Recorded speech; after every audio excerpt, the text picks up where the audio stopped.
time to go way down to Hadestown with Anaïs Mitchell's new Broadway musical. We're here to talk with the cast and creative team about toying with the underworld. And I'm not alone. I hear the rocks and stones echo in my song.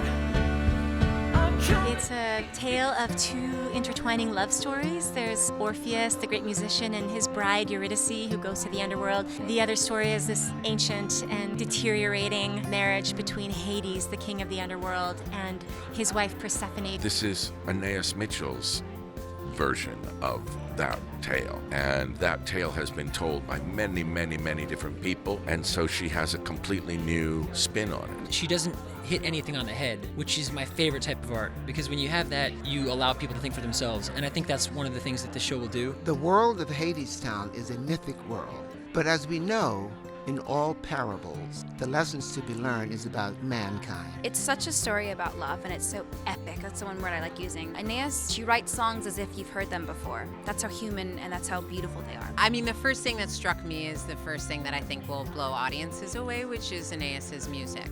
And I believe she's the fourth woman in history to write music and lyrics on a Broadway show. You're getting yourself into some really good music, New Orleans-inspired jazz and folk music. I think people will come into the theater and feel like they might be at a club. You know, you might be at a jazz club in New Orleans. Here's my guilty confession about this score. I've been in this for 3 years. I still listen to it like when I go to the gym. That's how much I like the score. If you know nothing about Greek mythology, you'll not only learn something, but you might have a different experience seeing the show than someone who does. I wouldn't look it up because then you miss the shock. Just let it wash over you and just cry with us. It's a tragic story, but I think ultimately it's a very celebratory show. I think they'll be surprised at how hopeful they walk out feeling, how uplifted. I hope they listen and I hope they come with their hearts open, because if they do, they will genuinely be touched in some way or another. And then they're gonna buy a ticket and bring their friends.